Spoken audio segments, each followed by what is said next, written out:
Welcome to the Spent the Rent podcast. I am your host, Patty Rose. My guest today is hip-hop artist, punk rock musician, podcaster, and author, Sammy Warm Hands. Sammy, welcome to the show. Howdy. It's a long list you have to read. I know. I left stuff out, too. That's the beauty of it. Also, you know, the podcast, as you can see behind you, anybody watching this, the Bat Fan Addict Podcast, we'll talk about that briefly. But, man, your studio keeps getting new additions, new Batmans everywhere. Okay, new pieces since last time. Yeah, I think the whole case might be new. No, well, I don't know. It's a constant work in progress. And over the last couple of years, as I've slowed down touring, I've been able to actually invest in some stuff that's just for fun. And so this has really taken on a life of its own. It's been cool.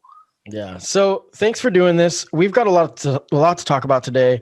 You know, you had reached out to me and we talked about having you on the show again. You were on the show before back. I don't remember when it was. It was a while ago, but I did a kind of a series on local podcasters, and we'll talk about this briefly. You were the host of two separate podcasts, the Take 92 podcast and the Bat Fan Addict, the co-host of the Bat Fan Addict Podcast, which, tell me real quick, what's going on with those?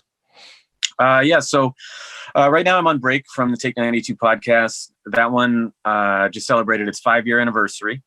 And I started out just kind of interviewing my friends here around town or friends who would pass through town on tour. I'd have them over. And over time, I just started doing more and more by phone so I could reach out and expand my pool of guests. And so it's mostly my kind of music. You know, it's punk rockers and rappers or record producers, and that's gone on to producers like Paul Miner from Death by Stereo, Bill Stevenson from The Descendants, Ryan Green from Fat Records, punk rockers. One of my last episodes was actually with Jello Biafra from Dead Kennedys. Members of Good Riddance and Sick of It All, just really been blessed. And then with some MCs, like I had Casual on this last season, and Illogic was on for like the third time, I think. I try to, it's a long form interview show. Yeah, it's good. The Jello Biafra interview, I have to admit, I've listened to bits and pieces of different ones because I usually listen to podcasts when I'm in my car, and a lot of times that's just driving to work. So I don't have, sometimes the long form, I can't. I made sure I listened to every second of that one. I listened to it over a few days, to be honest, just every time I was in the car by myself. And it was really good. And so I really recommend anybody listening to check out the Take 92 podcast and your interview with Jello Biafra, because it was really on point. It was cool because there's parts where he seemed like irritated to be doing the interview, but also really intrigued by your questioning. It was, that's the thing is like, it's one thing when you're interviewing someone, and it's a whole other thing when you've never even met the person. And so a lot of my guests over the last few years has been people I never met. But the difference is I have, just as a diehard fan, I have this encyclopedic knowledge of their body of work. And so I can just draw on all this minute shit that they don't get asked about. And so that is what is kind of established connections in those conversations, is that, in the first 5 or 10 minutes, they start to realize like, oh, this guy actually, he's not trying to get a name on the show. Like, this guy knows what I do, Yeah. And that's been really invaluable, just having all those years of fandom to draw on. It finally paid off. And then, the cancel culture timing, of everything, cancel culture type stuff. And he talked about going to court over lyrics and all this different stuff. It was really cool. Yeah. So anybody and Oprah and all kinds of fun stuff. I mean, there was a lot in that. I've ever been, I'll tell you that, but it ended up going pretty well. It was a good one. So yeah, so we're not gonna get real meta here and talk all about a podcast on a podcast. But again, I recommend, everybody check out the Take 92 podcast. It's on all streaming sites and whatnot. And then also the Bat Fan Addict, where you and your buddy talk about Batman and your love of that. And we review movies and comics, and we're right now ramping up to the Snyder cut of Justice League. So if anybody's a fan of that, we're going through the Zack Snyder verse right now. So yeah, I want to start another podcast too. I want to do a sports one because that's where my true passion is in basketball, and I just think that it'd be fun to do. but doing 2 podcasts is great because you can kind of have a separation from each style, Yeah. So the other, pretty recently you made a major announcement that you are retiring from touring, and we're going to talk a little bit about the book that you just are about to release. It comes out March 30th, but let's first talk about the announcement. First of all, how long have you been touring? Well, I quit my job in 2011 and sold my car and bought the van and hit the road at that time. And we went out for 40 days the first time, and we hit 19 states, and we called it the I Quit My Job for This Tour. And it was great, and it was terrible, and it was everything rolled into one, and just so exciting. And so I wrote a lot of this book a few years ago, and as it takes a very long time to edit it, now I've been on another tour, I got to add a chapter, and now I've been on another one, I got to add a chapter. And so it wasn't written to coincide with the 10-year anniversary of all that happening, but that's basically what happened. And, there's a period of ascension, and then there's a period of like shit getting really hard and a lot of tours not going well, and surprises and deaths and just crazy shit. And so there was a slowing down period. And over the last year and a half, I've kind of really been thinking hard about it, and decided with the release of the book that it's a perfect time to just make it official and say, you know what, I'm making the best music of my life, and I'm really proud of it, but I am not going to go torture myself out there to sell it anymore. I'm just going to do what I do here in the studio, because I found that it was more detrimental by the end of it, Yeah, I don't think there's anything wrong with being a recording artist, meaning that you do it, like you just said, in the studio. And obviously it is, like you said, harder to sell, but sometimes you're banging your head against the wall to sell it anyway when you're hitting the road. But I mean, I commend you for the accomplishment of doing the touring, actually going through with it. Not a lot of people can actually say that. So that's a big accomplishment right there. I wonder if you're retiring in the wrong time, because I think 2022 is going to be substantial for live music. I think it's going to be different. I think people are going to be sponges for it, because I think that you had talked about the dissension. I wonder if a lot of that is people were so spoiled, Yes. going to live shows. And I saw a meme recently that was like, I better not hear you guys complaining about paying a $5 cover for a full bill of local music. Maybe, so yeah. I wonder if it's maybe the wrong time, but we'll talk about that as we go along. So you had mentioned the book, and you showed the book. I got it right here. I love the title, How to Ruin Your Life. The daily grind of a DIY tour. The art is incredible. We're going to talk about that too in a little bit. You just kind of mentioned how this came to be. It wasn't something that you had initially had. Is that true? You had initially wrote it about the first tour, I Quit My Job tour. Well, no, I came to it in 2017, and I had a dozen or so tours at that point. And, we'd be sharing stories or whatever. And I had my earlier book out in 2015. So it'd been a couple years since then. And I remember being on tour with my band. Can I say my band's name on your show? Yeah. You can. Okay. So fucking serious. We were on tour, and Crosby, my bass player at the time, said, I can already tell these memories are starting to blur together for you. Like, if this really is going to be your next book, like you've said, you should probably write that down now. And so I did. And I wrote that in 2017. It just, as time went by, there would be another tour, and the book got longer and longer. And now it actually feels like a real satisfying conclusion. So it was a reflection, but are you somebody that journals? Did you take notes along the way, or is it all from memory?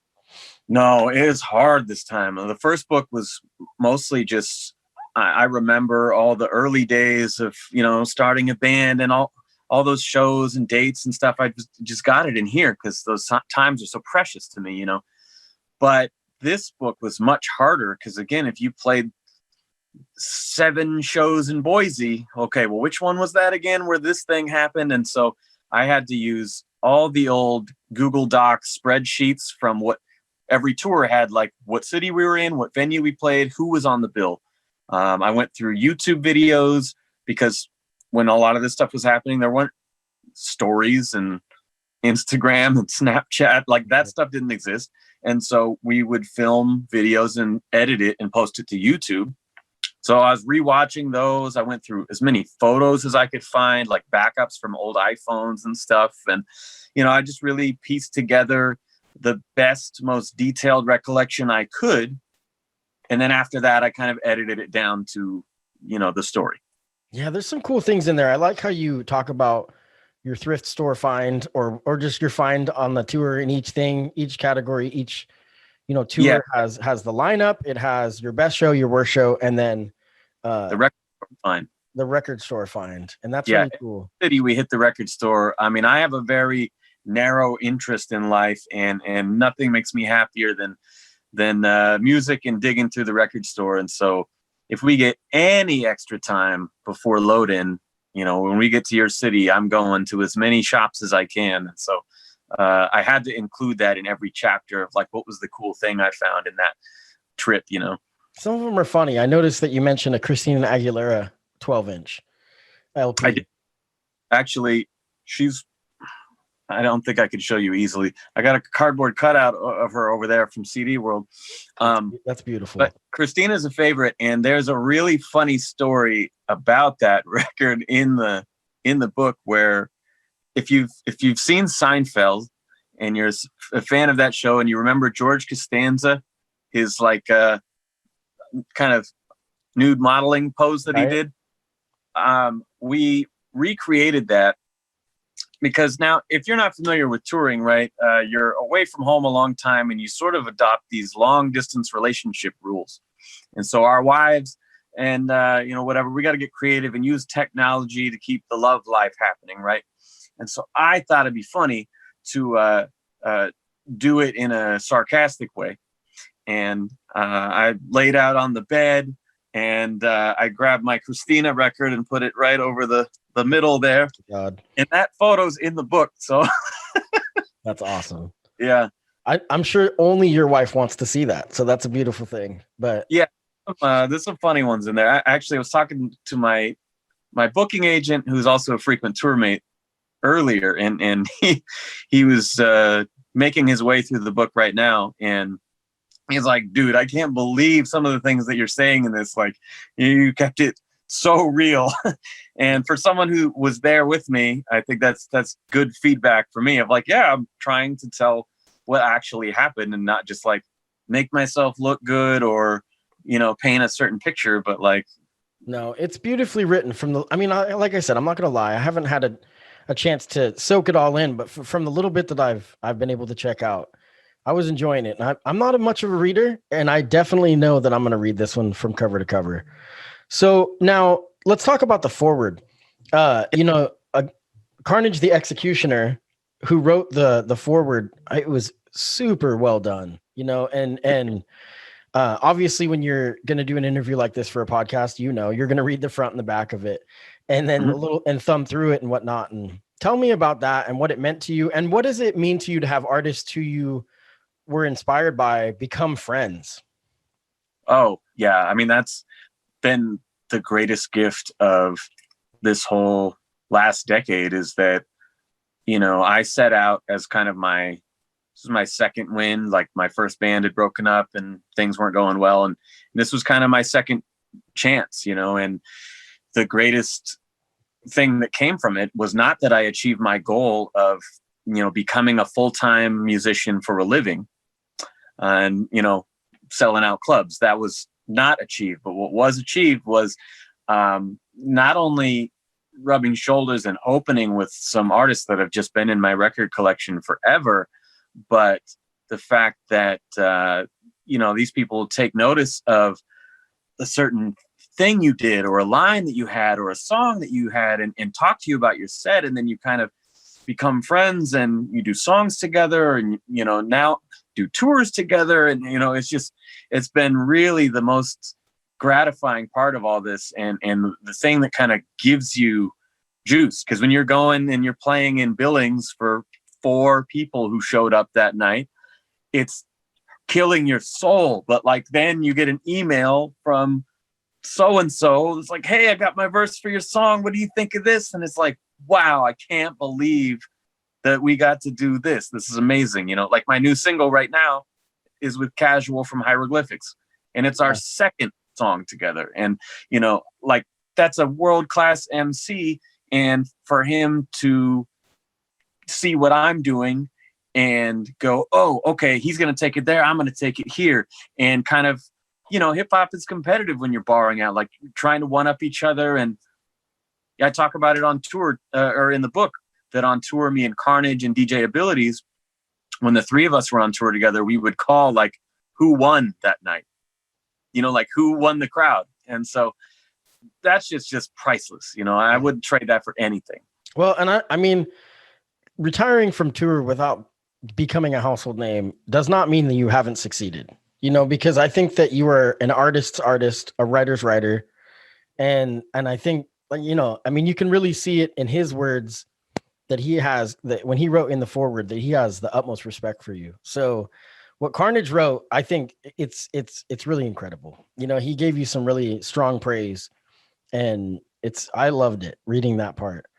Yeah. Carnage is probably the best friend that I've made totally cold from opening for somebody and meeting at a show. We actually met in Eugene, and didn't tour together until a couple years later. But he is just a true fan. You know, we both love the music. Like, we spend so much time in the van playing each other, like what our new stuff is, and getting excited for each other, and like giving each other notes. And, oh, what do you think of this? Oh, you know, I bet if you did this to the chorus, like, oh yes, you know, and no pretense of like, oh, well, I'm Carnage the Executioner, you should never tell me. He's like, what do you think? You know, or we put on Beastie Boys records and sing along together, and just like, you know, he has the same love and reverence for it that I do. And that's really what connected us. And then from there, he's just a genuine good dude and a friend. And you know, kind of like with my first book, I had my friend Glenn do the foreword, because his band, when I was in my middle school band, they came out to see us at our drummer's house and watched our practice, and was like, yeah, I think we could get you guys opening a show sometime, you know? And so he watched me from the very, very beginning kind of grow through this. And having done multiple tours with Carnage, I thought he would be another great person who has kind of observed my your progression, you know, through this, and kind of the work ethic, and actually knows what it's like, because he's gone out and toured DIY where he books it. He's gone out and had a booking agent do it. He's gone out and played giant clubs and theaters where he's opening for bigger artists. I mean, he's done it every way you could think of it. And so he understands this world, and why I would be even remotely qualified to talk about it. That was kind of how I pitched it to him, of like, so look, you've got all this experience. Why does anyone give a shit what Sammy Warm Hands says about it? And so that was kind of what he tried to do with the foreword. Yeah, I thought it was really good. So I definitely recommend. We're going to talk about this a bunch, but I want to plug where to pick it up right now, and then we'll mention this again at the end. So at take92.com is your website, and that's where you would buy the book, and you buy it directly from you. It's basically through Bandcamp, essentially. Is that correct? So, yeah. Right now it's everything through me, and you know, over time I hope to expand to, you know, Amazon and Audible and things that people are more familiar with. But like, for the initial push, without playing shows, like, I need that direct support to pay this project. Sure. Back, and I think that's an awesome thing that you're going that route, where you're going to do it independently first. And like you had just mentioned, Audible, you've recorded the audio version of the book. Yeah, I'm almost done. You're almost done with it. Yeah. So that'll be good. And we'll make sure to share the posts when you get to that point where it's finalized, so that people it's at that link. You can pre-order it now. It'll still drop on release day. So by the time that comes, I'll be 100% finished. I'm very close now. So take92.com is where you would buy the book, and then also other merch and all of your digital as well as physical copies. But this is one that I recommend anybody in Eugene that loves Eugene local music needs to own this book, to even just throw it on a bookshelf. I mean, obviously I encourage them to read it, but the way that it looks, the art of it, show it. Yeah. The way that it looks beautiful on the shelf, even if it's just a keepsake. I love it. It looks great. Now on the cover of the book, there's a drawing of the van. Yeah.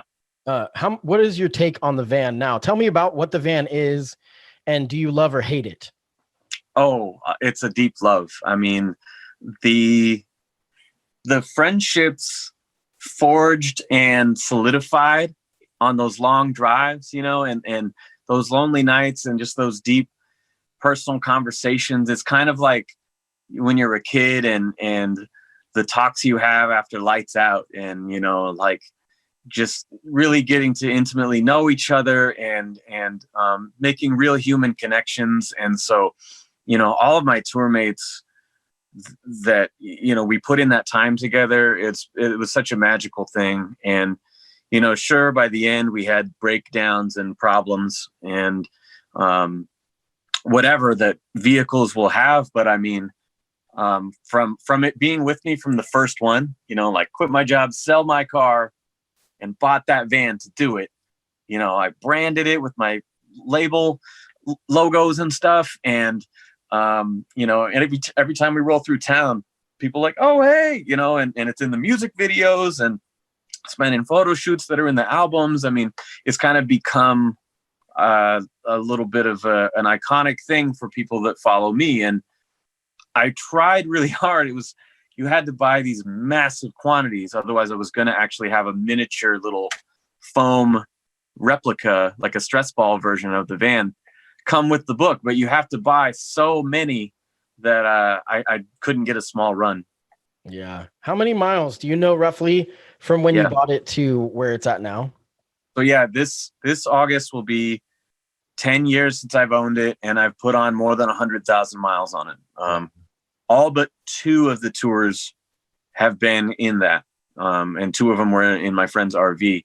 But pretty much the whole journey, for the most part, has been in that van. And I love it, And actually, the hardest thing was not announcing that I was going to stop hitting the road. But that then enters the question of like, well, does that mean I'm getting rid of the van, getting something with good gas mileage or whatever? Like, I'm not ready for that. That's too sentimental. So that's still what you drive as your primary vehicle? Oh yeah. I mean, I'm not a wealthy man. That has been my only car for the last decade. So, people see me around town. That's what I'm driving. I had somebody even comment today, like, oh, I took a selfie next to your van when I saw it at Fred Meyer. Like, I thought it was so cool. I mean, people are just, if they follow me at all, they're used to seeing it around, Yeah. I mean, Joe Biden's going to make you get an electric car. So that's for a different date. 90s. Okay. Like, I don't have money for an electric car. Well, if he keeps giving us stimulus checks. No, let's not get into that. So let's talk about the artwork. The artwork for the book was phenomenal. And I mean, you have, just looking at your Facebook page, which I'm going to link in the show notes. Yeah. Flip it around and show the back as well. The audio listeners are going to hate us right now, but the picture that we're talking about is the cover of this. So if you're listening on Spotify, you'll be able to see it. Who does your artwork? Pat Jensen is an artist from Minnesota, and this is the beauty of social media. He did a fan art sketch of me and just posted it to Facebook like 5-6 years ago. I was like, wow, that's really cool. And I started talking to him, and come to find out, like, I had CDs and t-shirts from artists like with his work on them already, and I didn't know that. And so ever since then, I mean, he's done a lot of my flyers and album covers, and he's just been a great collaborator. So we have been woodshop, like, is that the word, wood-shopping this? Workshopping. Yeah. Workshopping this for years now. And we had different sketches and different ideas, and what he ended up doing with the amount of detail in here And I sent him photos of my real merch tubs and my real amps. And I mean, every detail down to the stickers on the guitar cases and the dents on the side of the van. I mean, it's all actually, if you follow me on Instagram, you'll see today I posted a side-by-side of the real van and the animation. And he's just such a brilliant artist that, you know, it's at once cartoony and also hyper realistic, you know. No, it's very good. I definitely stole the image of you for the flyer for the show, and I love it. It's great, and it's got a lot of details. It's pretty. I wouldn't take away from his talent. He's very talented, but you are a caricature of yourself, so it's easy to draw you because yeah, you're kind of a cartoon, you know. So of likenesses and different artists' renderings of me, which is fun, and we discussed that the other day of like, well, not the other day. It's been a couple months now, but like, so which version of me do we do? Do we do me now, or do we do the me that everyone knows? You know, I was like, yeah, we should probably do that one. And like, okay, well, which color? Like, okay, we'll do the purple. You know, that's probably the most recent ones that people have seen with the spiky colors. So right, with your hair on, yeah. We went with that. So one of the things I want to talk about that's in the book, without giving any spoilers, at the end of the book, there's a really good display of your writing ability when you talk about your wife. And this is really touching. And this is what I look forward to, because I'm not going to lie. I skipped to the back a little bit, and it really makes me want to read more of the book, to be honest, even though I kind of did it out of order. When you talk about coming to this conclusion that this is it, that I need to kind of focus on what's most important in my life. Talk to me about that a little bit. Well, I mean, it was a long, gradual realization. I think the first red flag, because I mean, she encouraged me to quit my job and go out there and do this. And you know, I did it with a real work ethic, you know, and there was a lot of intent behind it, that I was going to go out there and make these connections and try to get a booking agent or whatever, right? So then they could put me to work. Because right now I'm focusing all my time on trying to get booked and trying to get all this stuff. So I was like, I want somebody else to do that shit and just put me out there as much as humanly possible. And so literally the tour where I first went out with my booking agent, and I'm in the process of signing, we're out there, we're having a great time and actually killing it. And my wife tells me that we had an eWeb notice on the door. They're going to shut off our power.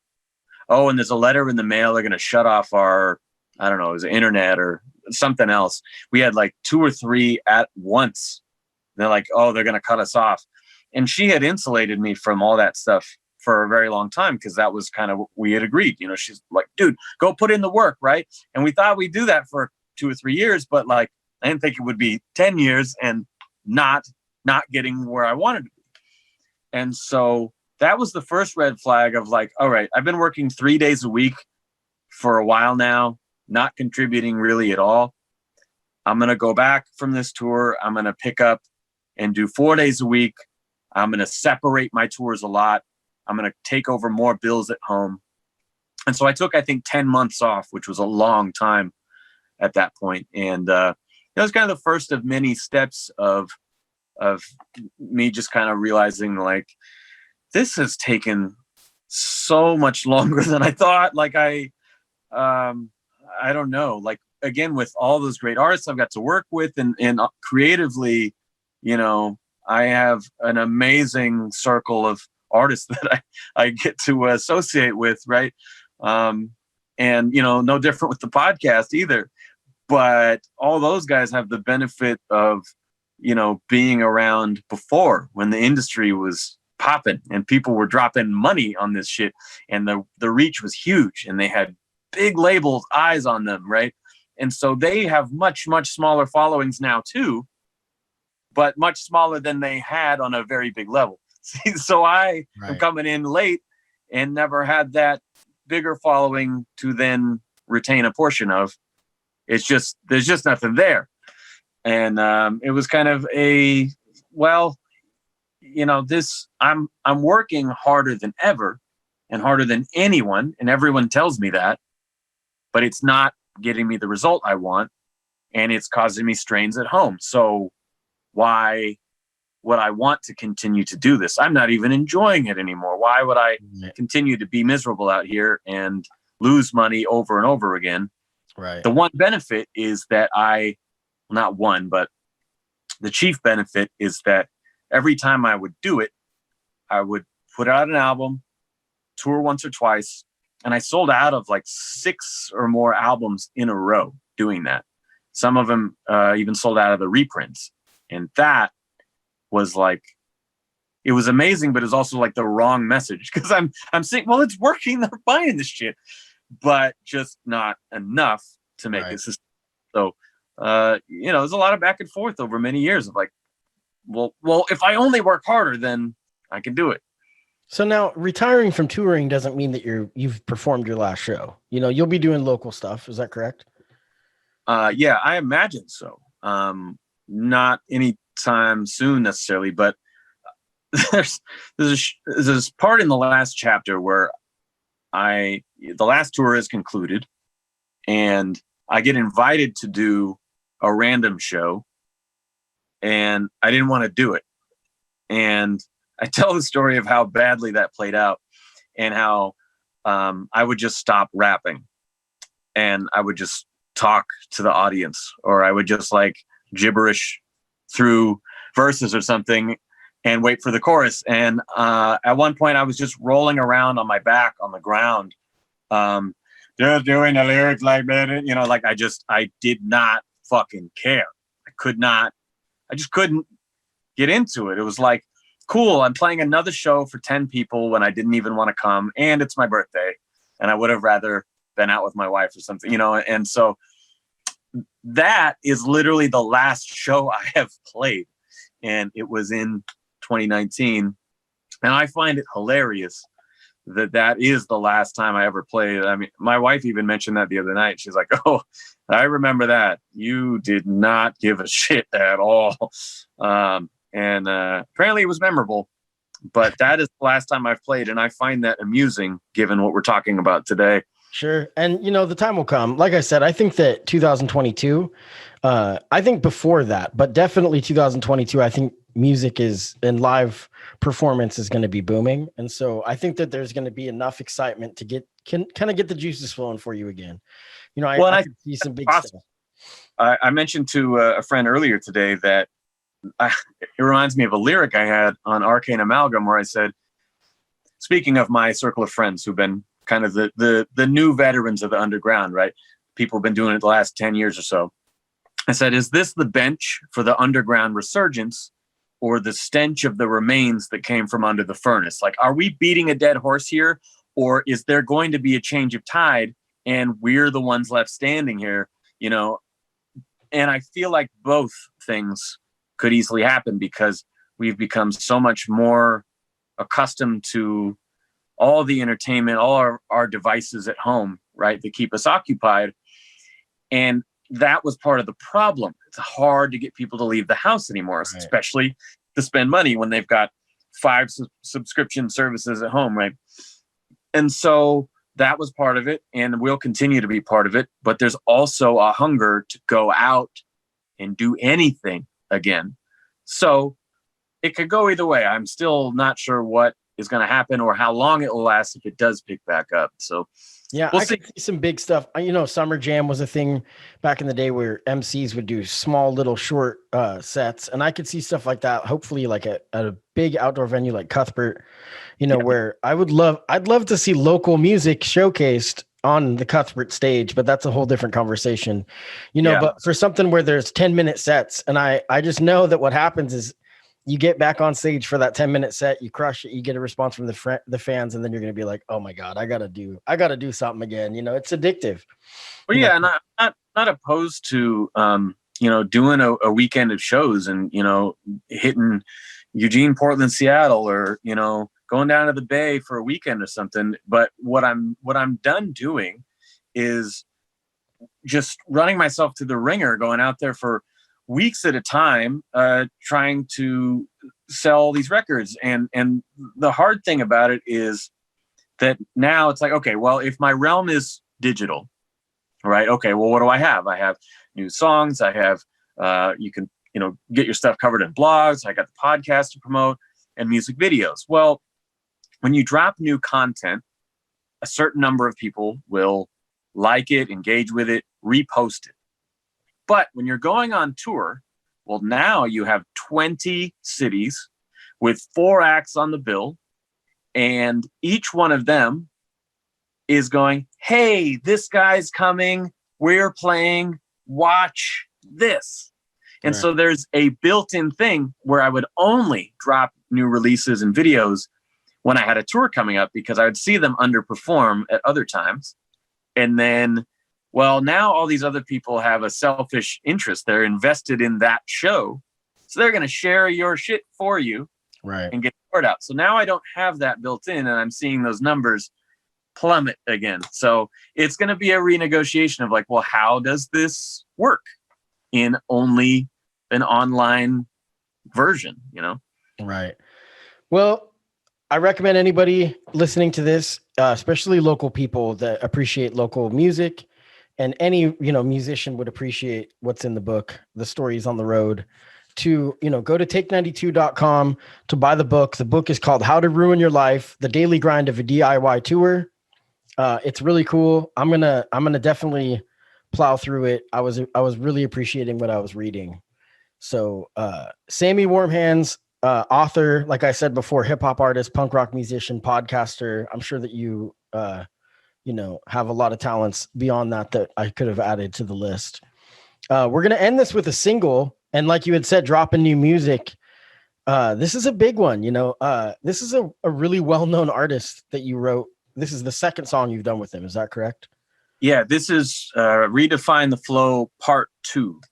Yeah. And I mean, this really showcases your lyrical talent, because there's some serious bars in this. So I definitely recommend anybody listening checks out the YouTube video. The link is going to be in the show notes for the YouTube video for this track as well. Tell me about how this track came to be. Well, now that you mentioned that, it's just a perfect piggyback of what we were just talking about, though, in that I put this video out and people are like, whoa, this is cool, or wow, you guys work together? Like, this song is from an album that's 2.5 years old. And so it's just kind of underscores the point of like, I didn't tour on that album. That was kind of the beginning of this period. So it's like, I'm still putting the stuff out there, but how do I get people on it? Anyway, the history with Casual was I got to open for him years ago. And if an artist gives you respect and, you talk a bit off stage and, you're making a connection, then, I'll ask them if they are down to feature on a song. And so I hit him up, and it was like a year went by, and I got this email that was like, yo, I found this in my junk mail folder. Do you still want to do this? And so I had this crazy, it was like the most punchlines, most bars I've ever written, I think, at that time. And my dude Webb and I made this beat together, and it was called Redefine the Flow. And it was like his first album shit, where it's like faster and there's upright basses and it's just rapid fire rhyming. And he did such an amazing job and was like, yo, no one asks me to rap like this anymore. Like, no one gives me these tempos. That was fun. And so when I was making this double album, Figures of Speech, and it was sort of me thinking of like, all right, I'm going to go really big for possibly the last time. If I'm going to exist under the radar a little bit, like, let's go all in. And so it's like, let's do a sequel. And so I closed out disc 1 with this really cool song. And I actually made the beat, which is not something I often do. And I asked him if he would do it, and he just jumped on it right away. And we were going to film together last year, this music video, and obviously COVID changed that. So I came up with an easy concept of how we could film ourselves, and I could use editing to make it really fluid and entertaining, and go with the fast pace of the rhymes. So, it's a few years in the making, but it's a really cool track. I'm happy with it. Yeah, it turned out really good. So Sammy Warm Hands, thank you very much for coming and chatting with us. I feel like this last year, you've literally not left that room. I hope soon you can get the vaccine and that you can go out into public. I know you've taken COVID very serious. I don't want to go back into the world. I'm fine. That's relatable. So, Sammy Warm Hands, this is a true honor to pick your brain on this. And again, all of your art is available on take92.com. Anybody listening needs to check that out. The book, How to Ruin Your Life, The Daily Grind of a DIY Tour, is a very long title. It is available on take92.com. Shout out to Carnage the Executioner for a beautifully written forward. And there's a lot of great stuff in the book. So everybody listening, check that out. So we're going to end this with a song. This is Redefine the Flow Part 2 by Sammy Warm Hands featuring Casual. I don't murder the beat, but I hold it for ransom. Give me the guarantee and then I wanna see your hands up. Superstition said it better, unforgettable. We stick together like a centerfold. Find me sort of my delusion like an organized confusion. I'm a loser, but sort of an extraordinary producer. But glory is elusive like accordion music. I've been holding down the fort and had the story to prove it. The valedictorian, the academies are going home with a participation trophy award and hoping to grow it. Getting my props and attention till I got the top spot. Not the honorable mention, not a common expression, but just a copy at a rest stop. Weaker than a Gibson headstock, flicking the headshot. The ruckus has been brought. Flintstone mode, I'm the motherfucking bedrock. Showstopper with the flow so ominous. Every rose talking, though I never wrote the prominence. Anonymous, skybox, yeah, but I'ma just got my competition like a hungry hippopotamus. Confidence is a bitch to find. Got the kicks, but no spit to shine. I'm the most obvious, the gifted mind. I got more lines than post offices at Christmas time. We get our props on the microphone. Won't be deterred by any kind of foe. We built our spot so you can find your own. Cause we return to redefine the flow. We get our props on the microphone. Won't be deterred by any kind of foe. We built our spot so you can find your own. Cause we return to redefine the flow. Now I've been an obvious problem.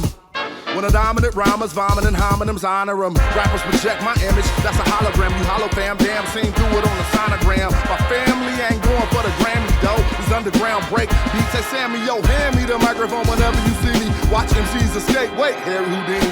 Genuine hip-hop options where we rockin' the one-hit wonders. Lest we box it, sock them, slap them, cast the ass like I'm from Stockton rapping. Underground captain, general. We could be top 40 if we wanted to. Sing a hook on the chorus of every song we do. But I won't be deterred to get served with words. That's how it occurs. Undeniable pose, maniacal delivery. Try to fit the character, but like Twitter, I find it limiting. The crowd's emitting a sound, but I'm forgetting for which rhyme, a city, or which time. I'm kidding. Beloved, I've become a plummeting like a meteor. A rhythm, a hemoglobin, and he won't even know it. Devoted my focus to flowing dope at the moment. The show is open, I'm up a throw at my hopeless opponents. My condolence in vain. I'm invading the mainframe, annihilating complaints and face evading the flame. In imminent danger, stop before it's imperative. Throw an MC from the top floor of the Sheridan. Nefarious straight through the page you signify. I never break through like the scene was made a single plot. The last civil line is threaded through the needle eye. Light 'em up like the bat signal when I hit the sky. We get our props on the microphone. Won't be deterred by any kind of foe. We built our spot so you can find your own. Cause we return to redefine the flow. We get our props on the microphone. Won't be deterred by any kind of foe. We built our spot so you can find your own. Cause we return to redefine the flow.